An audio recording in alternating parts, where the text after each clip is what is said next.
Good afternoon, everyone. This is a soft glosser at MES Associates. I want to welcome all the folks on the phone to the inaugural session of the 2018 NAWRS virtual series. NAWRS, which, as most of you know, is the National Association for Welfare Research and Statistics, holds in-person conferences every other year where human service researchers and policymakers come together to talk about their work and how it can inform policy and practice.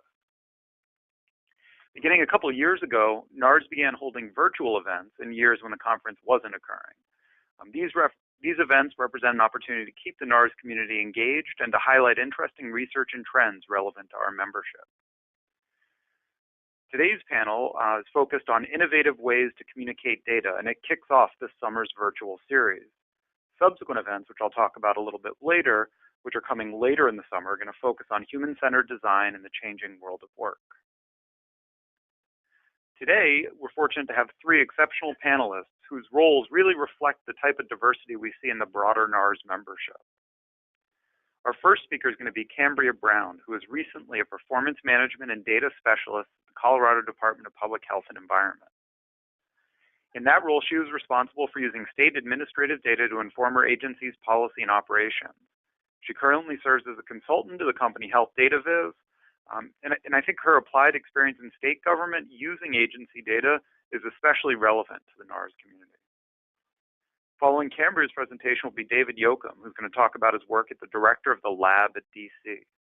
Under David's leadership, the lab conducts applied research projects to generate timely, relevant, and high-quality evidence that informs DC's most important decisions. Before this position, David was one of the founding members of the White House's Social and Behavioral Sciences team and director of its scientific delivery unit housed at GSA. David's going to be highlighting some especially innovative work the lab has done around data visualization. Our last presenter will be Jonathan Schwabish. John's a senior fellow at the Urban Institute. He's an expert on data visualization and presentation design. Additionally, John's own research focuses on many of the issues of particular interest to the NAWRS community.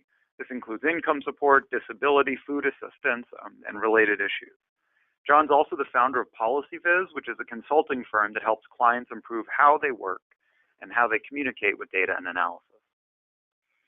To give folks an overview of how things are going to proceed, each panelist is going to speak for about 15 minutes. And then following the presentations, we should have a fair amount of time for Q&A.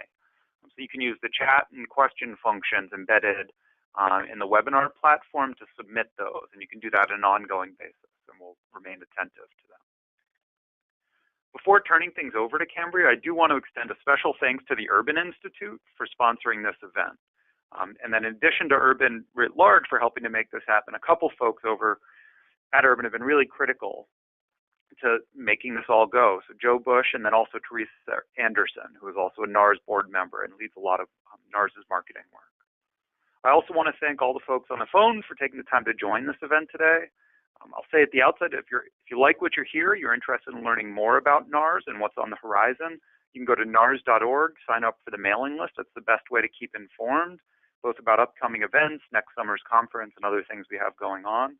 And then you can also follow NAWRS on Twitter.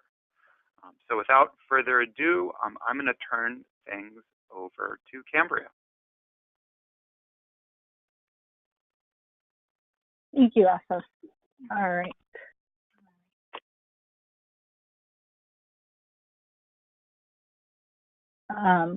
Just want to confirm real quick that you guys can see my screen.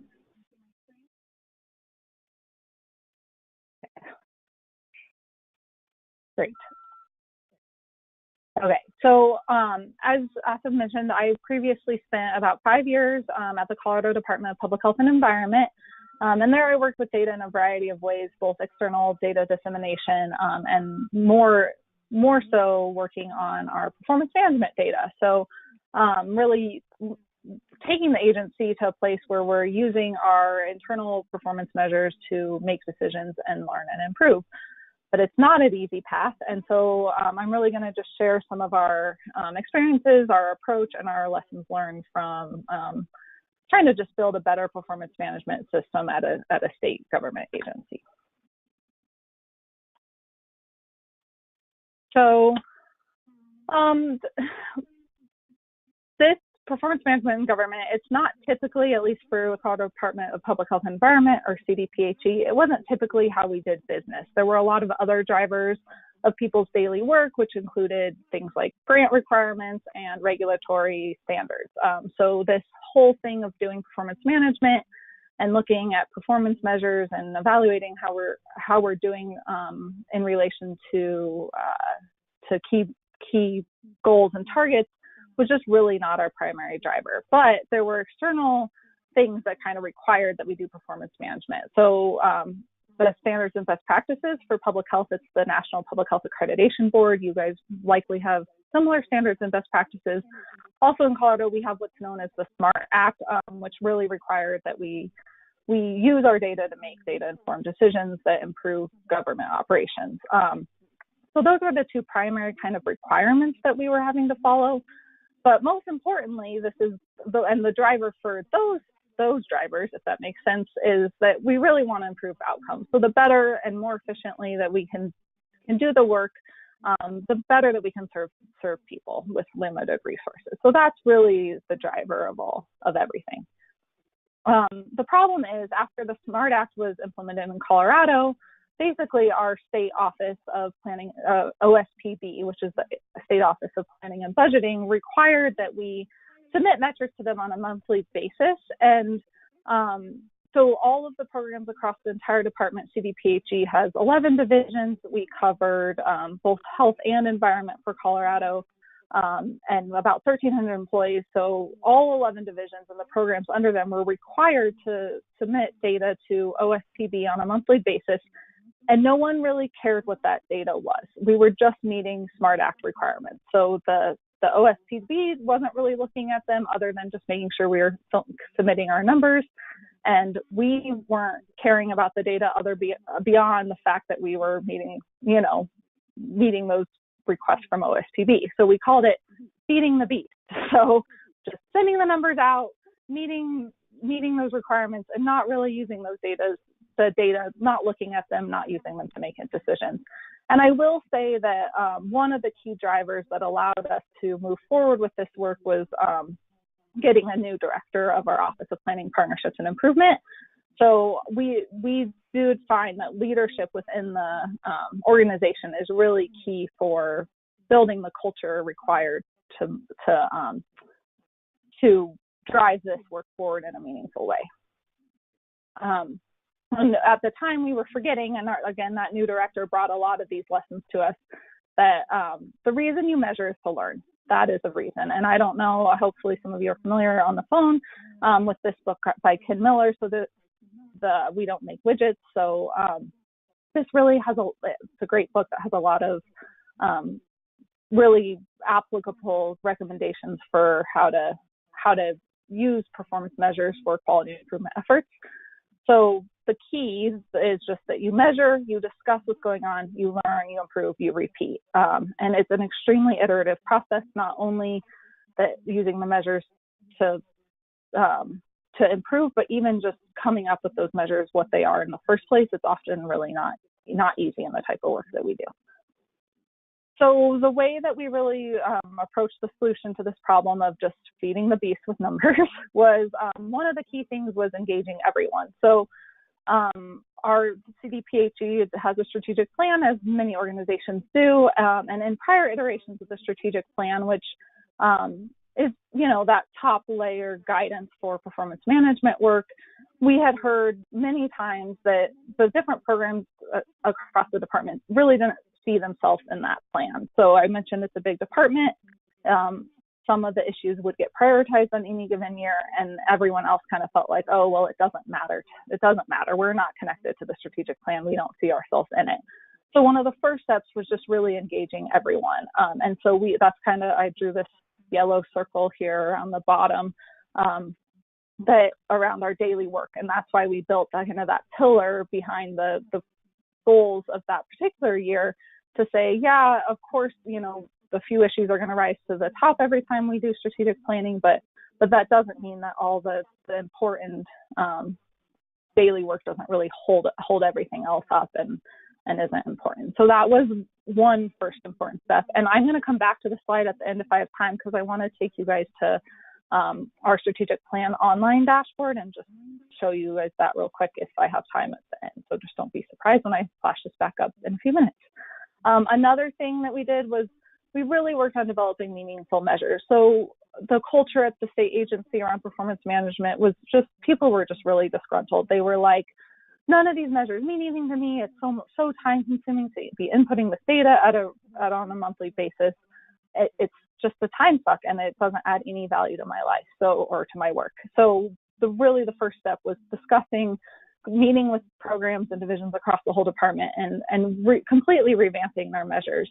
And I will say around the same time that we got that new director of performance improvement that I mentioned, OSPB, who was requiring, like I mentioned before, requiring that we submit this data to fulfill the requirements of the SMART Act, they also were realizing that their prior process really wasn't meaningful or useful to anyone. So they were having some culture change too, which opened the door for us to be able to completely revamp our approach to all of this. So we were able to meet with all the programs and really help them develop more meaningful measures. So there's kind of these different quadrants of performance measures, and it's how much did we do, how well did we do it, and is anyone better off? So often it's easiest to measure the how much and maybe how well. It's a lot harder to measure the part of is anyone better off. But that doesn't mean that you can't start with the how much and how well parts, because often you have to start where you are, start with the data you have. And then after you measure that and look at it for a while, you have new questions, or you start, the light bulbs start going off with like, okay, well, maybe this is actually how we can measure is anyone better off, even if you couldn't get there at that first time. So so really working one-on-one with the programs to develop more meaningful measures. We also really took an approach, just iterative dashboarding. So we really were trying to build useful performance dashboards for all of starting at the division level. There was way more work than could have been done by our small office, but taking those measures and just making kind of run charts just as a first step. So a little bit more background is the top of this slide is a screenshot of a Google Sheet. So we originally, our performance management dashboard, or actually we called it Larry's dashboard, because Larry was our executive director. Well, he still is, but at the time, that was our performance dashboard. So it was really hard to look at. I mean, you couldn't really tell what was going on. It was where everyone inputted their performance measures, entered the numbers on a monthly basis, as you can see, but it really was not a useful tool for assessing how things were going. So we ended up actually implementing Tableau and the Tableau server a couple, maybe 2.5 years ago, after there'd been a year or two of using this Google spreadsheet and that whole feeding the beast. And so the first step was really just visualizing it in some way so you could see trends at all from this data. So Tableau definitely helped with that. And then over time, we were also trying to take out that stuff of people having to manually input their data into this Google Sheet, which is a lot of work for these programs that already have a lot of data reporting requirements. So more and more, we also were trying to connect to people's native data sources if they already had it living in a different Excel file or Google Sheet, or if they had it in a database like Oracle or something, or SharePoint, we were able to, Tableau helped us just pull that data from the original source and take out this middle step, and also develop much more robust dashboards. So we had some trainers come in to train us on Tableau, and then also best practices in data visualization, and we were able to utilize those tools to just really push things forward. So you can see that we were just working towards more robust dashboards. And again, it's a really iterative process. We were actually only meeting with divisions on a yearly basis. And so we kind of approach it of like, oh, here, how are things going in the last, what accomplished, how far have you come with regard to performance management in the last year? Where can we take you? Where can we help you go next? What can we help visualize so that, you're not having to pull in data from 16 different places to get answers to the questions that you're not going to refer to like 60 different places to get answers to the questions you have. So just really approaching the work as like, we're here for you. And time again, we got a lot of resistance because programs were so used to the like, well, who are we doing this for? What are their requirements? And we're like, no, this is for you. Like we've met the requirements of those external requirements. We have our strategic plan in place. We have our strategic plan dashboard in place, those requirements, but we're just really trying to build a system so that you can get the information you need to improve your work on a daily basis. So just a couple more screenshots of some of our dashboards. So this one in particular, this was one of my first projects, and I loved it because I took this really cumbersome process where this program was calculating all these metrics on a monthly basis in an Excel spreadsheet based on a Google sheet that they already had, and I was able to just automate all that in Tableau and give them much more meaningful visualizations than what they were using before. So not only did we take out a lot of the work that was behind all of this, but we also it gave them something much more useful, and they were using this weekly at their team check-in meeting. So it was really a really great success story. Just another picture of one of our dashboards. We were able to look at our reach across the state for actually the office that I was in that also worked with local public health agencies. And so this was really a big culture change to do all of this. So I referenced before, we used to call that Larry's dashboard. And when we were working on all this, we were like, no, this is CDPHE's dashboard. And so that was a piece of the culture change. I also referenced one of the challenges that we had, which was people really just thinking that our office was coming to them to meet requirements for the Central Office of State Planning and Budgeting, and us shifting that conversation to saying, no, what's meaningful to you? They require that we do this performance management, but they don't require anything specific from the measures themselves. It's really important that they're things that are important to you. Also, we experienced a ton of dashboard fatigue. So our office was also responsible for doing external public plans like Public Health Improvement Plan. And then also I mentioned like the grant requirements. So often all these programs that were getting prioritized in our strategic plan already had a lot of measures in these other places, and we're having to just input slightly different metrics in different places, and we're just so sick of it all. So we did a lot of work to just streamline if there was a similar measure. For example, obesity was a priority in Colorado, or is, that we were able to streamline that measure across all the different dashboards so that the program didn't have to spend so much time on just the data entry part of it all. And then also the other really key important thing that I think has made a big difference is that whole discussing learning improvement part of using the data. It was almost non-existent before. As I mentioned, we were just sending all that data out, and then we created not only did we make the data much more meaningful and useful, but we also created the space to talk about the measure. So we scheduled monthly performance reporting forums where the different divisions and the priorities in the strategic plan had a platform with executive leadership who was required to attend these forums, not to place blame in any way. We always created that we want this to be a really casual learning atmosphere and not a who did what and why. So it wasn't about placing blame, but just discussing the data. So gave them that platform for talking about what was going well, what wasn't going well, and what they might need help with. And there were some good successes there where we were able to let the programs bring some issues up with executive leadership that then executive leadership could bring up with like policy making issues to help free up resources to address some of these priorities. So I actually don't think I have time, but I think if you guys go to CDPHE's website, you can check out our strategic plan dashboard and just play around in it a little bit. So again, we use Tableau, best practices in data visualization, and you can drill in on each of these goals and look at the metrics and the activities and the measures and see how we're doing on each of those. So I strongly encourage you. It's just colorado.gov, and then at the bottom there's like a strategic plan, and then you can get to the strategic plan dashboard from there. And then some of the other lessons learned, just emphasize the iterative nature of all this. We definitely had some people who came to us and And they were like, okay, well, what's the end game? Where are we trying to get? And we're like, there is no end game.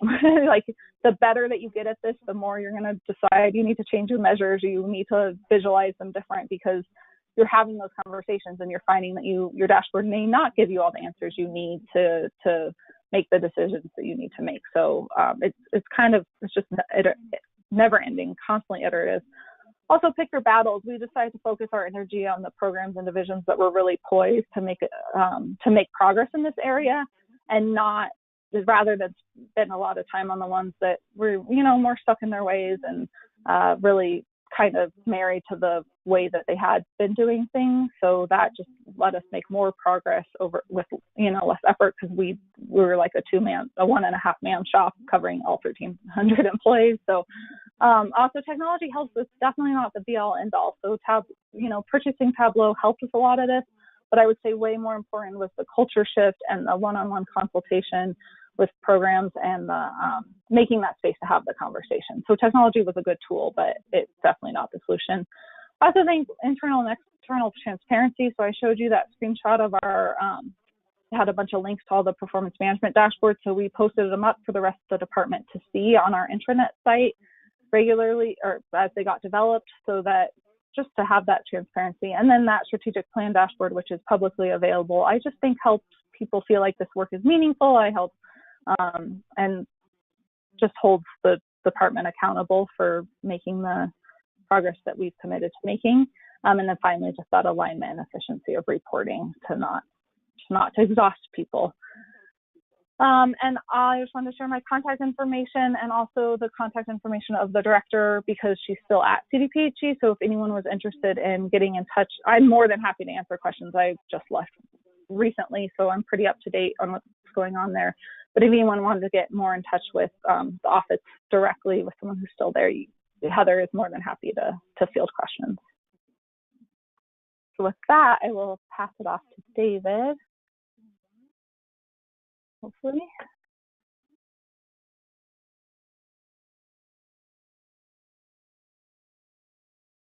I think I have my audio on now. Let's see. I think I have control. Let me see here.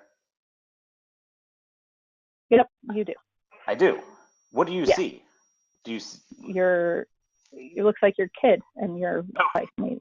So you see Ethan washing on bacon. All right, that's one way to introduce this. Now, do you see a different website? Yes.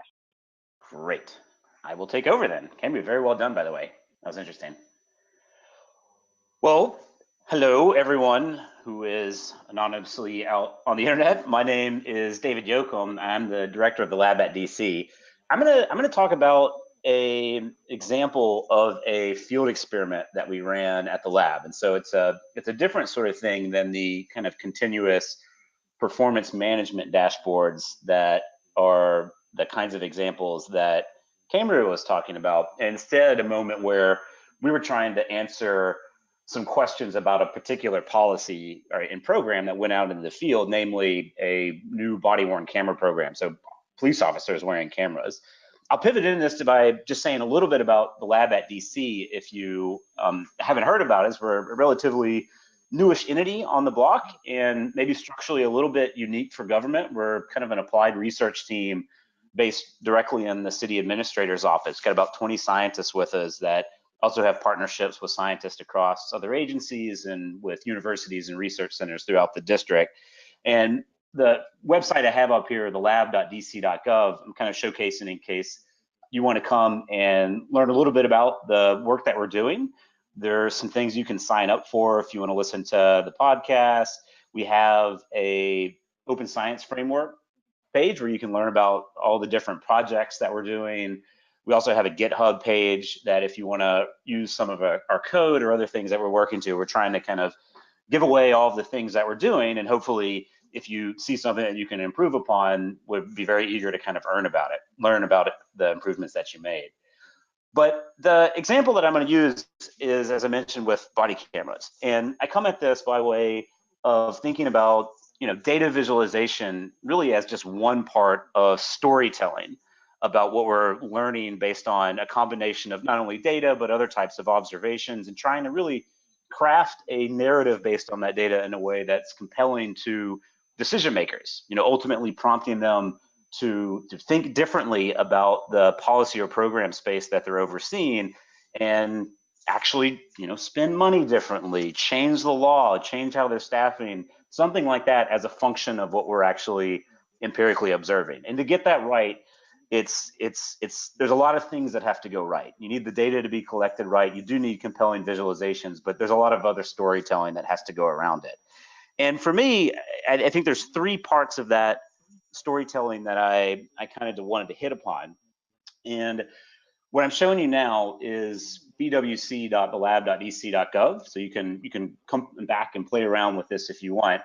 But we've put a lot of time on this study and thinking about how to kind of tee up what it is we were trying to do and learn. And so when you go on this website, before you get into any of the kind of dashboards and data visualizations, we have a pretty accessible description that you can walk through of what the problem is. And so, laying a little bit of the context that our police department was deploying a new body-worn camera program, that there was some existing theory and evidence suggesting that the program was going to have certain sort of effects, but that we didn't really know how it was going to work in the district. And so it prompted the need and desire to learn more. And as you scan through this, we then pivot into how we actually designed the rollout of the camera program in a way that we could learn what impacts it was having. And this is where we come to the first component of what I think has to happen when you're doing storytelling about data. And it's that you're almost always asking people to think about some sort of counterfactual.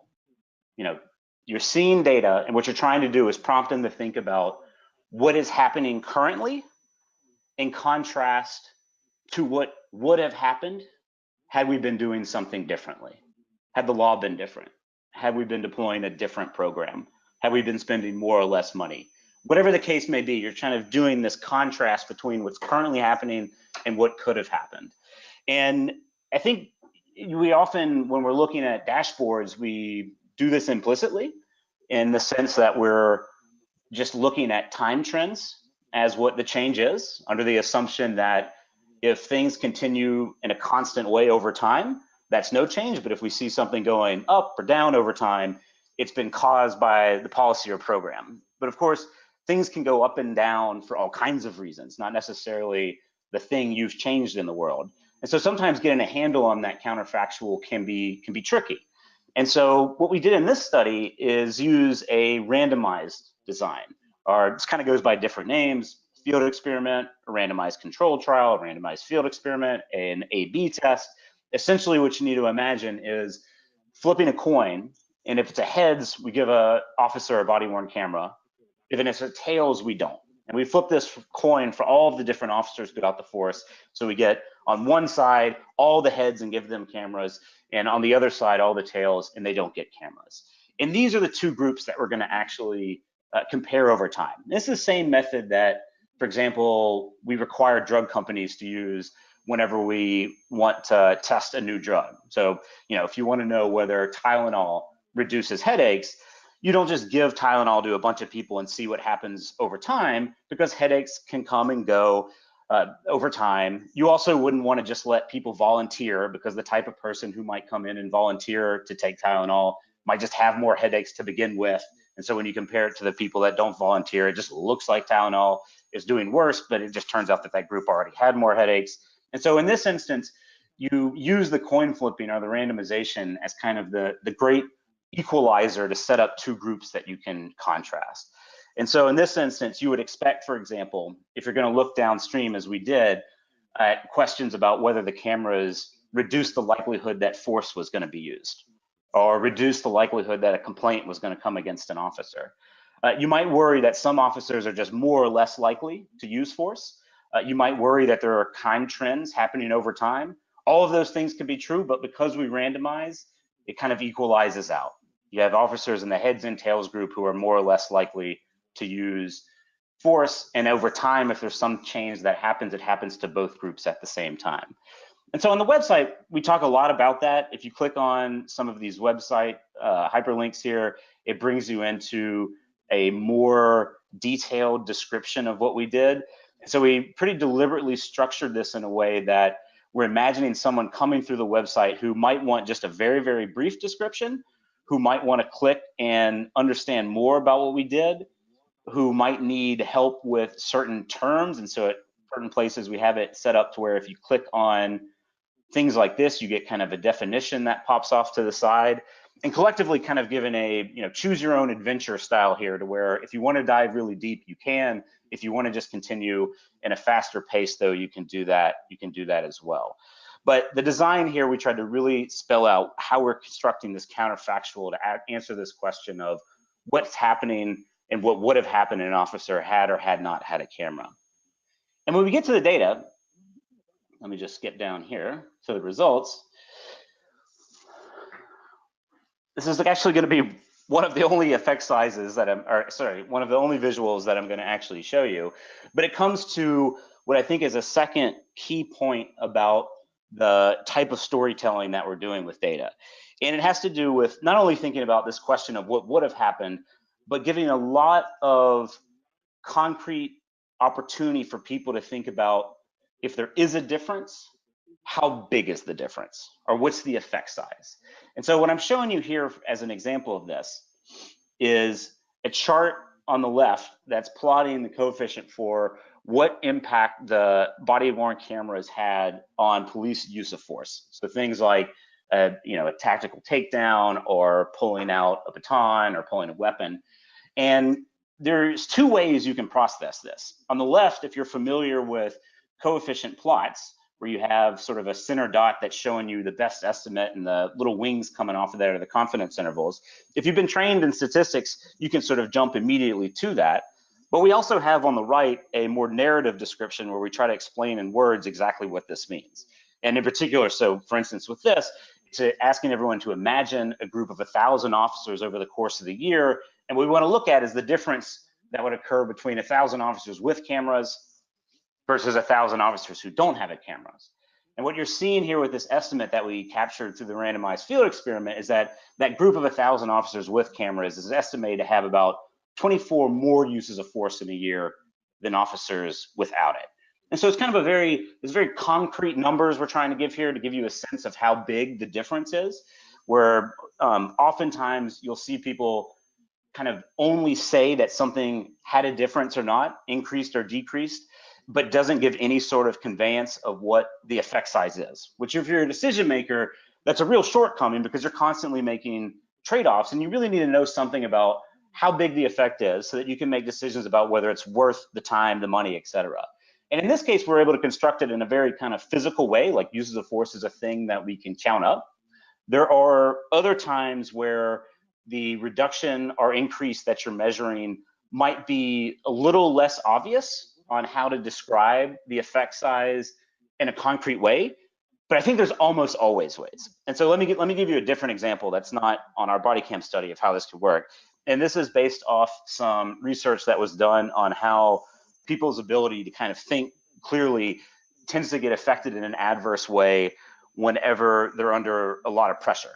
And in the psychology literature, they sometimes refer to this to effects of scarcity. And what they did in this study is they had people complete this little puzzle, this little Ravens puzzles it was called, where they kind of match a bunch of different quiz type things, and it's kind of like an IQ test of sorts. But what they did in the experiment is they had some people, right before they completed this test, they asked them to imagine a scenario where their car broke down and they had to come up suddenly with $1,000. Right? So it's kind of prompting people into this pressure type situation. And they were comparing the effect on their measured IQ score on this test as a function of whether they consider that hypothetical or not. And what they were particularly interested in was looking at the differences that would happen between high and low income individuals. This was under the theory that if you are a low income individual and you have to think about $1,000, it's going to be a lot of stress on your system, and that might actually show up in a way that decreases your cognitive performance on a test like this. Whereas if you're more well off and you're capable of coming up with $1,000, then it won't be as big of a deal and it won't stress you out as much. This is just relevant to larger kind of social debates we're having about if you're someone who's low income, who's dealing with a lot of stresses in life, it might cause you all kinds of problems in kind of your day-to-day experience. And so here's how you might talk about the effect sizes they observe here. Because they run this experiment, it turned out that asking people to think about this did in fact have an impact. Well, one way you might report it, and if you've read any amount of scientific papers, this is pretty common. You might see something like, you know, the F score equals 5.61, P is less than 0.02.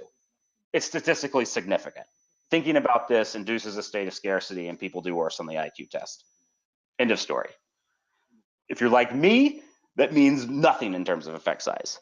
At best, some people will go a little bit further and do something like, say, the Cohen's D equaled 0.94. That's huge, Cohen's D. And there's, in certain fields, kind of guidelines about what a Cohen's D is, and 0.3 is small, 0.5 is medium, 0.8 are big, or higher is large. And sometimes people think that effect size is sufficient. But here again, if you're like me, the Cohen's D means almost nothing in any sort of concrete term.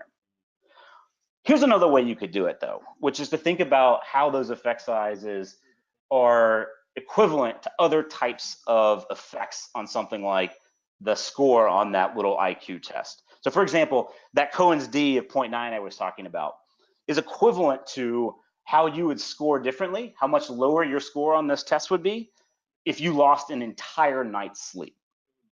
Or another one, if you were a chronic alcoholic as opposed to someone who didn't drink. That's the sort of IQ drop you see. Or if you actually just compare it to other IQ tests that people might be familiar with, just prompting people to think about that is equivalent to a reduction of about 13 IQ points as you'd measure on that more familiar test you get in schools.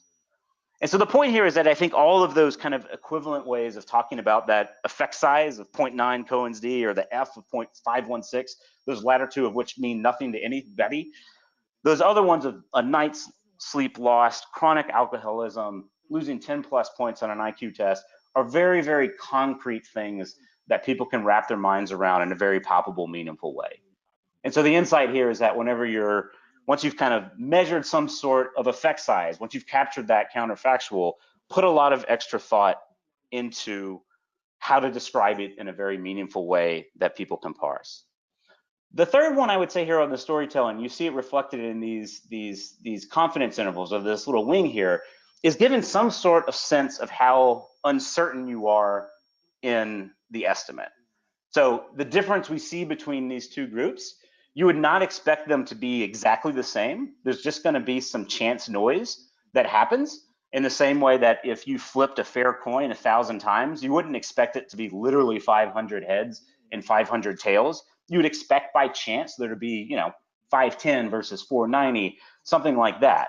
But there's some amount of difference from that starts to become sort of suspicious. If you flipped 1,000 coins and it was 900 heads and 100 tails, you would think it was an unfair coin.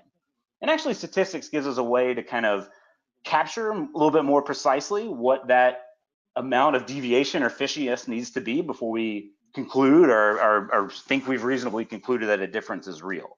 And a 95% confidence interval is a pretty familiar way to do that for anyone with statistical training. But here again, you can see that we try to just have a more narrative description of it as well for people that don't have that background. And so a statement along the lines that even though that group of 1,000 officers with cameras had documented 74 more uses of force, the data we have here is actually also consistent with the real effect of body cams being anywhere from a decrease of 97 documented uses of force to an increase of 244. So it's actually a big range here, and one that spans from a positive to a negative to or even a zero. And this is when you actually hear scientists sometimes talking about a statistically insignificant result, or even more plainly that we actually don't conclude here that the body cams had any detectable effect on the police use of force. And so what you could see through this whole example, and this continues on. We also have on here a deep dive that people can give who are scientists that want to really go into the paper and its technical details. They can do that as well. But the interface that I was trying to illustrate through the main website is one that tries to really tee up a discussion about what's the counterfactual, how do we design the study to set up that counterfactual, once we got the measurement of the difference between those two groups, how could we talk about that effect size in a very meaningful way that people could understand? And not only talk about the effect size, also talk about our uncertainty about the effect size.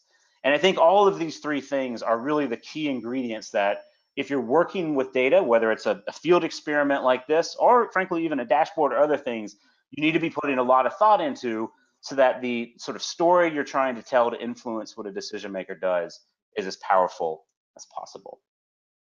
And I think with that, I will stop and try to find the control to pass back.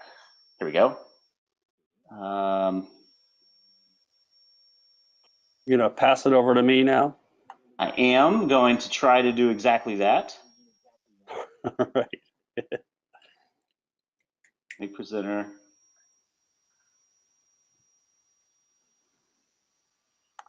Okay, John, you got it? All right, I got it. Showing my screen. There it is. I hope you all can see this. It's a big day here in DC. Oh yeah, it is. All right, I can see it. I can hear you. I'm going to mute myself. All right, terrific. Thanks, David. Thanks everyone for sticking in there and sticking with us. I'm excited to finish up today's webinar, and of course, going to start by hailing the Caps, not hailing the Redskins, hailing the Caps for their win. So a big day here in DC. Well, let's see if I can do this. What I'm going to do is talk about how to communicate your data better through data visualization. Both Cambria and David touched on how to communicate sort of specific things and techniques and strategies. What I'm going to do is talk a little bit more generally about data visualization and also about presentation skills. And I'm going to give you just a couple of quick practices and strategies that you can use to make sure that you are communicating your data in the best way possible. So let me start by telling a quick story.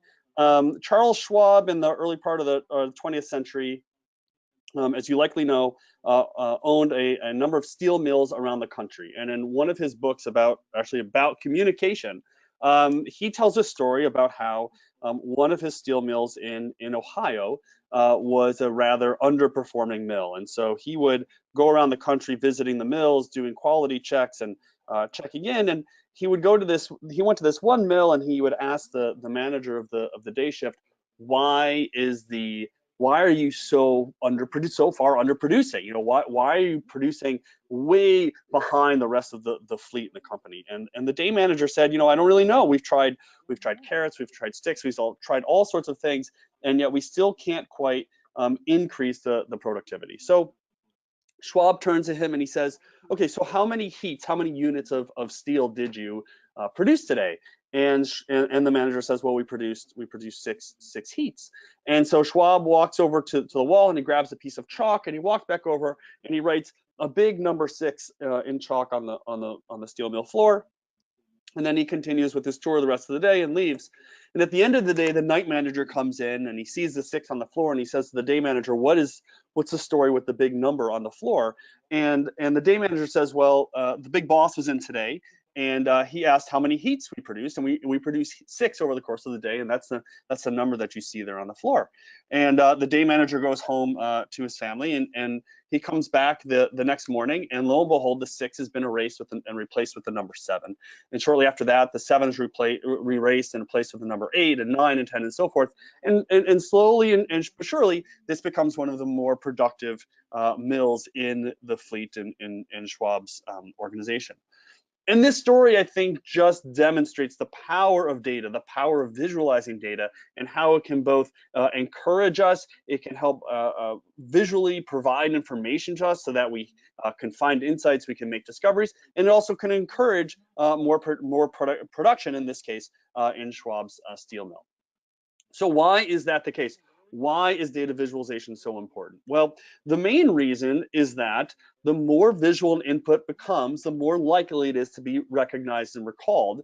And this is a quote from John Medina's book, Brain Rules, specifically in the chapter on vision, in which Medina, who's a neurobiologist at the University of Washington, talks about how our brain works with different stimuli. And in this chapter on vision, he talks about how we're more likely to remember and recognize information when it's presented to us visually. And that's where the power of data visualization comes in. And so if I were to do this to you, if I were to give you this table, and this is something we do to each other all the time, we hand each other tables, we hand each other complicated charts and graphs, and we say, here you go, good luck, go figure it out. We have to come up with our own observations. So if I were to give you this table and ask you to make some simple observations, you might try to look around and try to find something. So what I have here are 4 pairs, an X and a Y in each. And so things that you might observe when you're looking at these data, you might see that the 12.74 here in this 3rd column of Y is a little bit higher than the rest. You look in that 4th column of X's and they're all 8s except for that 19 that really stands out. You can shift your gaze over to the first 3 columns of X's and notice that they're all the same. All the numbers are the same, and they're also all whole numbers. And since the X's are all the same in whole numbers, if we look right next to it, we notice that the Y's appear to be all different and they're real numbers. It's a little harder to see because there's so many digits and they're not sorted, but they appear to be different. Now, rarely when I ask people to make some observations or to tell me their observations about these 4 columns of data, these 4 pairs of data, they rarely say anything about the relationships between these pairs. And of course, when we're looking at an X and a Y, one of the first things we might want to think about is actually the relationship. But no one ever really says that to me when I ask them these questions. And it turns out that the mean, the variance, the correlation, and the linear regression are all exactly the same for these 4 pairs of data. And this is called Ansom's quartet, and it demonstrates the power of the visuals. And so if I take those 4 pairs and I take them out of the dense table and I plot them on 4 graphs, you can very quickly see the relationships. You can very quickly see the positive correlation. You can see the curvature in the X and the Y that you couldn't see, and the curvature there in the top right graph that you couldn't see in the table version. You can see the outlier, the 12.74 there in the Y, and the 19 for the X. And if you look very carefully and line up the points in the first 2 graphs, you can see how they're all exactly the same. And you are much more likely to remember this slide with these graphs, with these various orange points, than you were the previous slide with all of those numbers and digits and lines and title slide cells and all that sort of stuff. So we want to make things as visual as we can. So once you have your data, the most important thing I can encourage you to do is think about your audience, because your audience is who you are trying to communicate with. Too often when we are creating visuals or we are presenting to an audience, we don't think hard enough about our audience. So when you create your report, when you write your report, think about your audience. When you create your journal article, think about your audience. When you create your blog post, your testimony, your data visualization, your presentation, think about your audience. That's what I want you to do. As we talk over the next few minutes, I want to encourage you to think carefully about your audience. Okay, so now, before we get into this is just a warning. No bees here, but there are going to be some fairly bad visualizations. So just as a warning that these are the sorts of things that we want to avoid. So let's start with the Venn diagram. This sort of Venn diagram, you want to make sure you avoid this. You also don't want to work for this company. Right? You definitely don't want to work for a company where their values do not encompass trust, partnership, innovation, and performance. 3D exploding pie charts you want to try to avoid at all times. I'm all for line charts. They're great ways to show changes over time.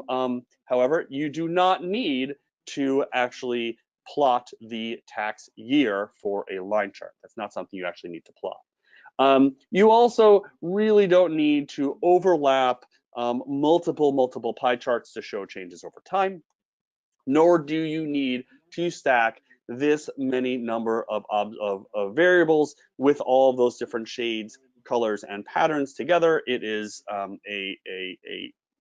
it's an attack on your eyeballs. Try to avoid pie charts, pie chart UFOs attacking the globe. This is one of my new favorite ones. This is just a very simple stacked column chart. It's about the top 10 drunkest cities in America. Turns out that the creator of this chart may have been drunk, him or herself, because this plots the percentage of excessive drinkers, the percent of alcohol-involved driving deaths, the estimated number of bars and restaurants, and the median household income. These are things that you cannot stack together. We also want to avoid making bad slides, slides like this where they pack too much information on them, slides like this with multiple bullet points with text getting smaller and smaller, same thing like that, same thing like that, where we're literally copying and pasting parts of the paper into a slide. And also try to avoid graphs like this that are just hard to parse, hard to see, and just, again, an attack on the eyes. And also this, where just too much of something, images, shapes, text, all thrown together on a slide without any regard for the audience. Okay, so I want to first share, before I drop into the specific techniques, I just want to talk about my 3 general data visualization strategies. First is to show the data. People are reading your blog post, report, dashboard, website, whatever it is, for a reason. The reason is they want to learn something. The way they learn something is by seeing the data. This is a screenshot of an interactive piece from Brandon Martin Anderson. Each point on this map represents one person. And what I love about this project is that there's nothing on the screen here except the data. The only reason you recognize this as the shape of the United States is because we tend to live on the borders and the coasts. But there's no state boundaries, there's no city names, there's no rivers, there's no lakes. It's just the data. This doesn't mean we need to show all of the data all the time, but what we want to try to do is to focus on showing the data. The second principle is to reduce the clutter. Get rid of all the 3D, get rid of this beehiving stuff, all the heavy grid lines, tick marks, data labels, data markers that make it harder and harder for your audience to get to the most important thing, which is the data. And thirdly, we want to integrate the graphics and the text. The simplest way to think about this is to delete those legends that you have on your graphs, throw it off to the side or below the graph, and integrate them right onto the graph itself. And then as you do that, you can move forward and maybe a little more complicated, a little more advanced, which is to do something that the Washington Post has done here, which is to add annotation to the graph, where you actually try to explain sometimes how to read the graph and also how to get the content out of the graph as well. So those are my 3 data visualization strategies. I also share with you my 3 presentation strategies. I have 3 here as well. First is to visualize your content. Back to Medina, what I want to do is to make things as visual as possible so that my audience member is more likely to recognize and recall that information when it's visual. So I want to take text out of bullet points. I want to take numbers out of the tables. I want to make that information as visual as possible. The second principle I want to follow, I'm going to go forward here instead of backwards. The second principle is to unify my content. Unify what I say with what I show, and unify my slides, how they look over the course of the presentation, so that they hang together, so that if I have a blue and orange color palette, I use that color palette all the way through, so that my audience doesn't have to think very hard about what one value means on one graph and what it means on another graph. And finally, what I think is probably the most important principle is to focus your audience's attention where you want it at all times. Don't just throw everything up on the slide because it's easiest for you. Instead of having a presenter-centric point of view, that the slides are there for you as a presenter, have an audience-centric point of view, so that you guide your audience, audience through the content, through the slides, as you discuss the content. Okay, so I'm going to talk about 2 or 3 main things to avoid when you are presenting. I'm going to first talk about distracting attention, sort of a general application of those 3 data visualization strategies. I'm going to talk about pie charts because it's one of the more contentious areas of the field. And then I'm going to talk about one application of how to create better slides. So let's start by how to avoid distracting attention. So here's a set of graphs, 4 graphs from an academic journal article in which the authors are plotting the coefficient results from a regression model that looks at the relationship between food stamps and the unemployment rate.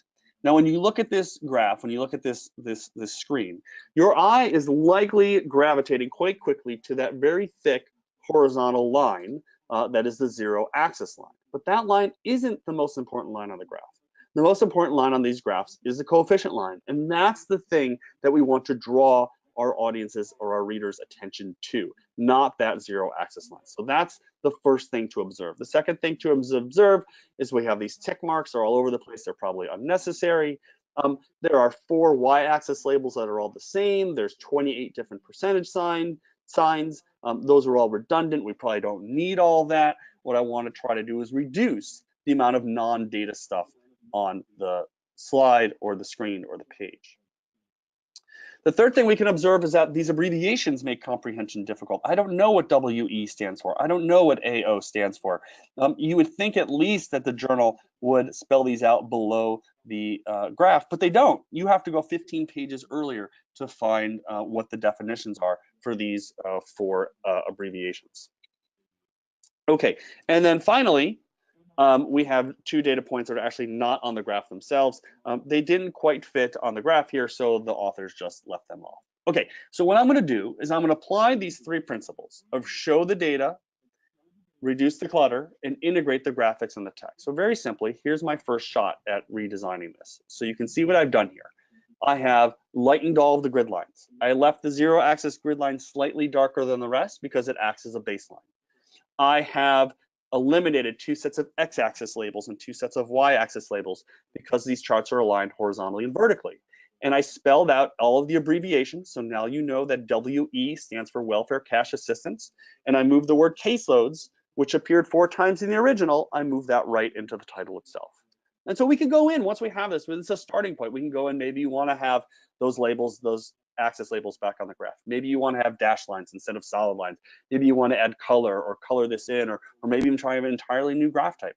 All that's fine, but at a first step, the first thing we can do is to apply these 3 principles, and that gets us to a point where at least we're making the visual more clear and easier for our reader to visualize and see. Okay, so that's distracting attention. Let's talk about avoiding complicated pie charts, and you notice I say complicated pie charts, and I'm going to come to that in a moment. So there's 2 sides of this argument in the pie chart side. One side says, I love pie charts because they sum to 100% and they're round and that they're named after pi, and that's all very comforting to me. The other side of the argument says, the problem is we're not very good, we as humans are not very good at discerning the quantities formed by those slices of the pie chart. So I just want to show you a couple of other good pie charts here that I just kind of enjoy. Here's probably my favorite one. So there's a couple of arguments here about for and against pie charts. This is generally a bad pie chart, and let me show you why. Okay, so if you look at this pie chart, nothing special, just made in Excel, just dropped in the data. If I were to ask you to guess the share of the red slice, the company C there at the bottom, many of you would probably guess somewhere between around 23, 25, 28, 30%, something like that. That would be basically the range. Most of you might even say, well, it's probably about 25%. Now, if I were to take the same data and reorient the graph just a little bit, just change the ordering and show it to you this way, you would all say, oh, it's very clearly 25%. And that's because of that right angle, which is very familiar to our eyes and our brains. Now, the same thing, if I were to say, do the same exercise with the purple slice. Well, I can tell you, having done this exercise hundreds of times, most people will guess is somewhere either around 8, around 10, around 11, or around 13. And the fact that I tell you that should at least provide some evidence that we're not very good at discerning the quantities from the slices of the pie chart. Well, it turns out that this 10%, which is much easier to see here than it is in the pie chart version. Let me do one more experiment. Take a look at this pie chart. Take a look at this pie chart, and in your heads, just rank the slices from largest to smallest. So there's one pie chart here, rank it from the largest slice to the smallest slice.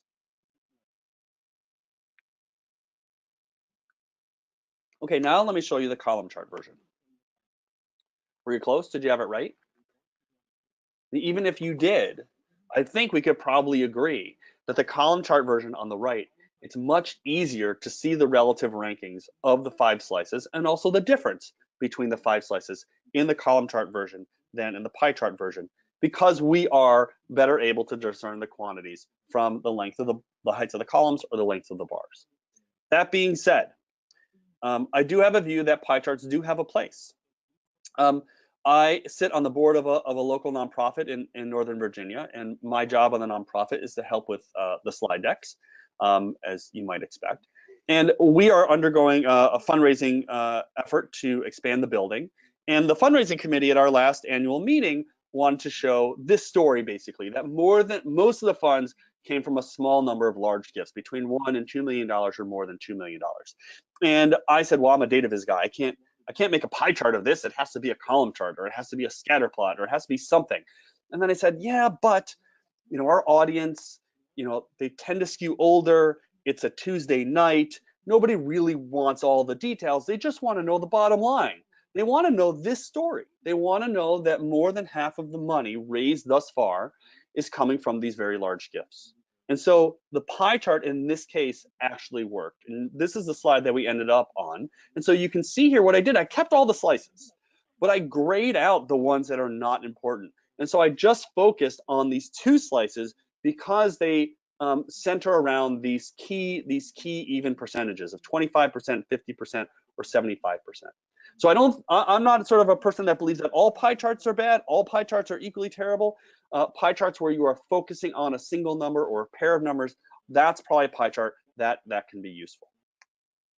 Okay, with my remaining couple of minutes, I just want to talk quickly about making bad slides. So try to avoid making slides like this, or this, or this. Yes, these are all slides that people have actually given and have used, and even slides like this from the Congressional Budget Office, my former employer. Slides like this are not audience-centric, they are presenter-centric. People put these slides up in front of their audience because they want to make sure that they, as the presenter, remember to make these 3 points. But really, we should be thinking about the audience. And the simplest thing that you can do is use a technique that I call layering, others people call build or reveal. What you're going to do is take your dense slides and you're just going to break them up into multiple slides. Computer memory is very cheap. So just break your slides up. So here is a version of that slide I just showed you, okay? So what I'm going to do first is I'm going to get rid of the bullet points, okay? The bullet points, I don't really need the bullet points in the case of this slide because I have white space there. And so I don't really need those bullet points. And also, I kind of think that when people see bullet points, they kind of in their head, they kind of sigh a little bit because they're like, oh no, here's a presentation with lots of bullet points. So I'm just going to get rid of those bullet points altogether. And then what I'm going to do is I'm going to first make this title more active so that when my user or my audience look at this slide, they know what I'm going to be talking about, right? Then I'm going to say, okay, here's the first point. Here's the first argument. It's still the bullet point. I haven't really changed anything here. It's still that first bullet point. And then I'm going to layer on the next pieces. What I can do here is sit here and let you read this. Maybe I'm quiet, I'm standing in front of the room. Maybe I read it, but then I talk about it because presumably you have something additional to add to what's on the screen.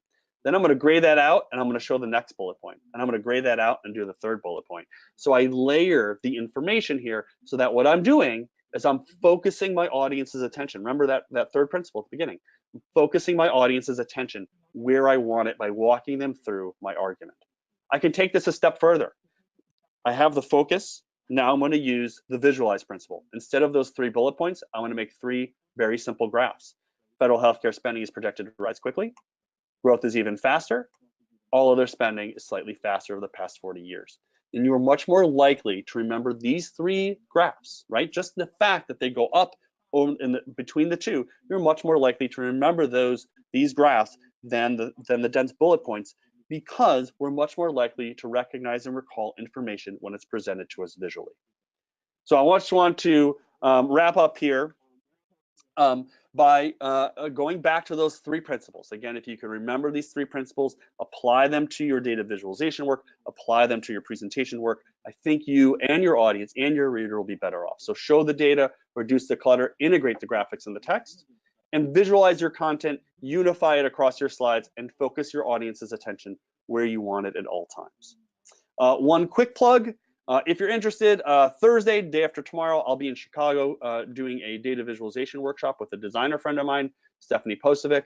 And then next week here in DC, at the Urban Institute, we'll be doing another workshop on June 19th here in DC.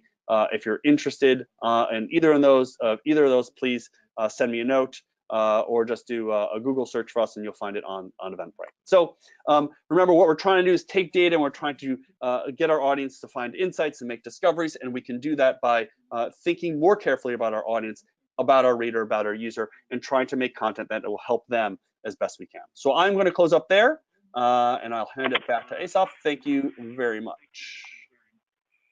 All right. Now, how do I do this? There we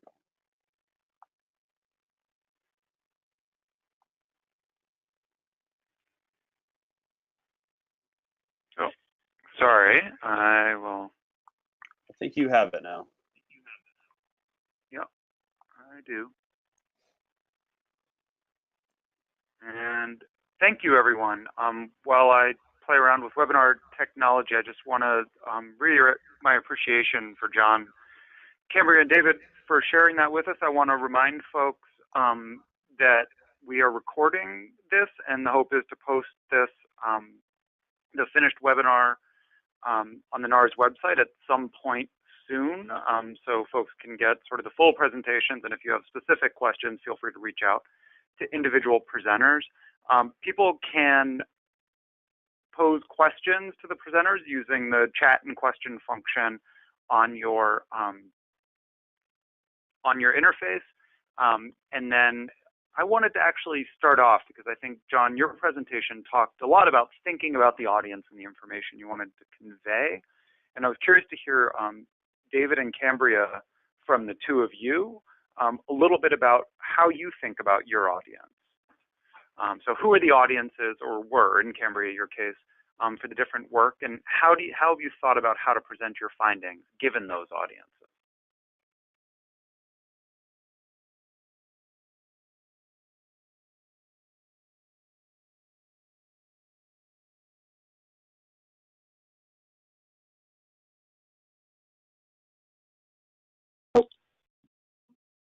Hello? Sorry for the dramatic lag there. It was a little bit of mute problem. So for me, the body cam study had really a lot of different audiences. You know, most immediately the chief of police and the mayor and others who are considering how to continue operating the program. There were scientific audiences, other researchers who were giving peer review and feedback on the technical details.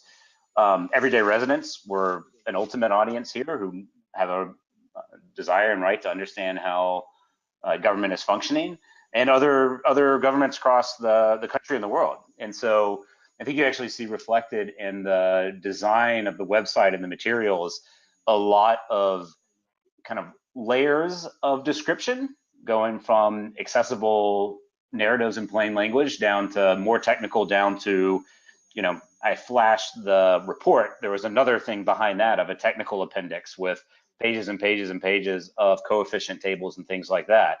And so a lot of design choices around telling the story in different ways to the many multiple audiences that are ultimately a part of that conversation.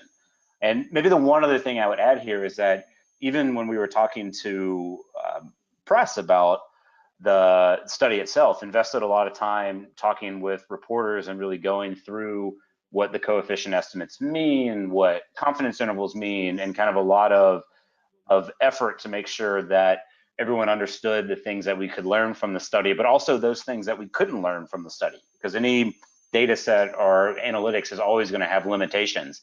And if you're not careful, people can sometimes get confused about and kind of overreach on what you've learned from any particular study.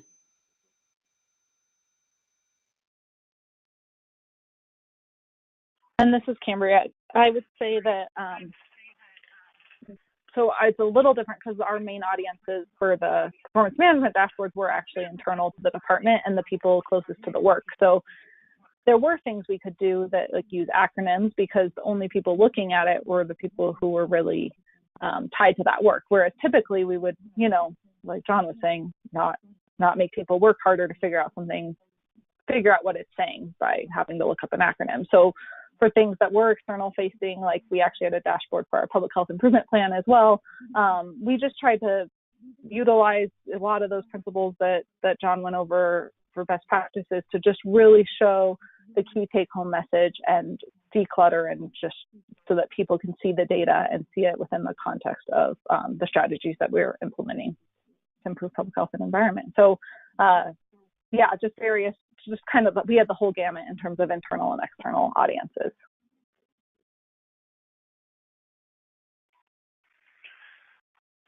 Great. A question for John that I think others can chime in on as well is if there are other sort of books, blog posts, or resources that you'd point people to for more examples of these type of more innovative visualizations, ones that sort of more closely adhere to some of the principles you were talking about.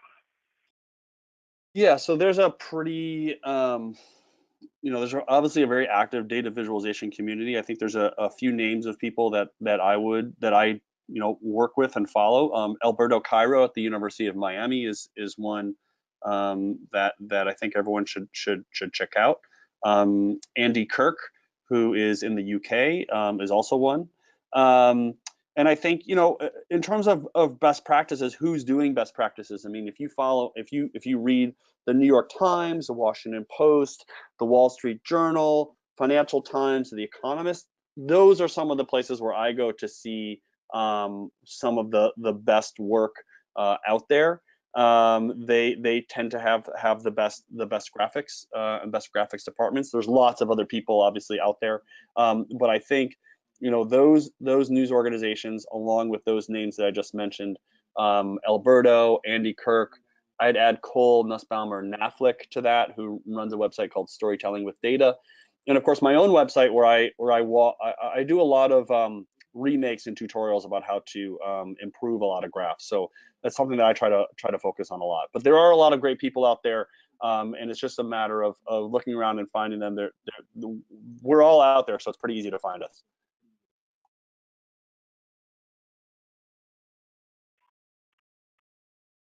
David or Cambria, anywhere that you sort of looked for inspiration or sort of resources you identified that were helpful in thinking about how you presented data in your context? So it's actually funny, when I mentioned during my presentation that we did a best practices and data visualization training when I was at the department, and that was actually done by Health Data Viz, which is where I am currently working. So definitely Health Data Viz. It's data, they particularly cater to people who are using health-related data, but the principles of data visualization are the same across the board. And then I've been to a workshop by Stephanie Evergreen, and I think she does a really great job of talking about data visualization, and then also some of the presentation considerations as well for impactful presentations. And a lot of her work focuses on how to use Excel to do this, which sort of lowers the barrier to entry for folks who may be intimidated either by other proprietary programs or sort of fancy programming as well. Yeah, and from my end, I agree that the New York Times, the Post, 538, some of those outlets have pretty jazzy graphics and interactive graphics. I mean, there's also just kind of Googling around on images for a source of inspiration, both from really good figures and I think really bad figures are also a source of inspiration. Maybe the one other thing I would add here that we do internally in the lab is we try to have some process around when we're kind of making decisions about what visualizations to create in the first place. We do it at a lot of advanced thinking about that, and even have kind of blocked off design sessions where before we get into the data, we proactively try to think about who are the multiple audiences that we're going to have, what would be the single most compelling figure that if we had only that one square space on the front page of an outlet that we would want to tell the story at the end of the day, and try to actually kind of create that in advance with fake data, not even necessarily program data, just like don't underestimate getting up on a whiteboard and just drawing things and showing that off to other people who are immediately around you. It's kind of amazing how far you can push the creativity there if you just get on pen and paper before you start making something that's the final work product.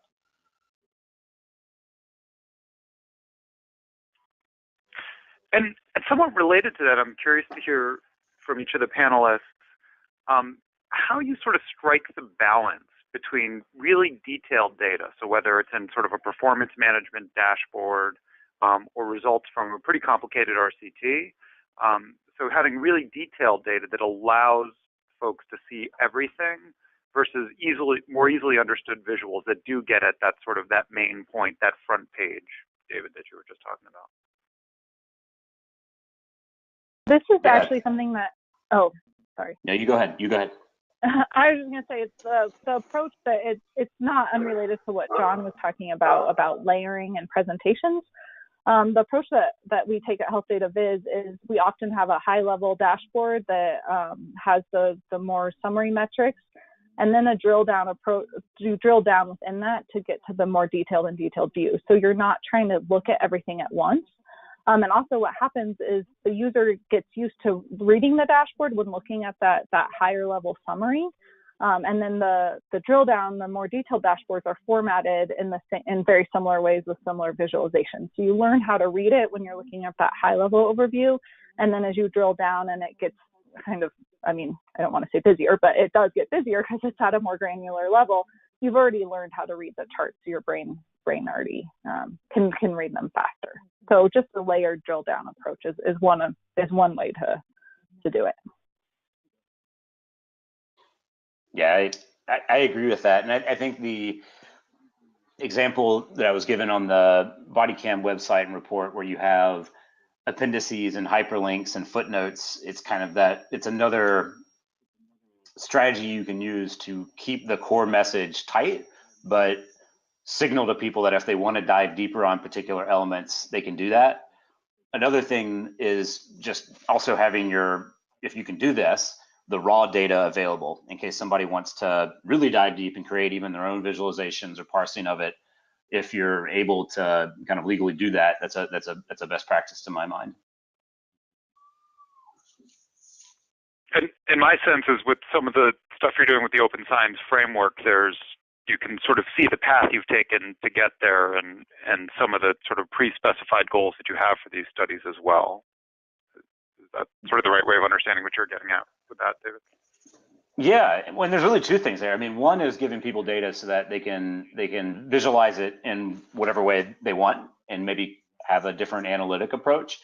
The other thing you're alluding to there is we kind of, over the course of time, do some efforts to kind of timestamp the method that we're planning to use. And this is meant to combat a little bit against what can happen and for those of you who've worked with data, you've maybe felt this or realized it even after the fact that kind of unconsciously there can be a tendency to crunch the numbers and the data in a way that gets you to the conclusion you want. And there's been empirical studies showing this. If you know what analytic approaches, the impact it has on the outcome, there could be a little bit of tendency to put your thumb on the scale, usually unconsciously. And so if you make decisions about what methods you want to use before you look at the final data, you make those decisions without having the ability to kind of put your thumb on the scale accidentally. And so those things that we're registering on the open science framework are meant to tackle that problem as well.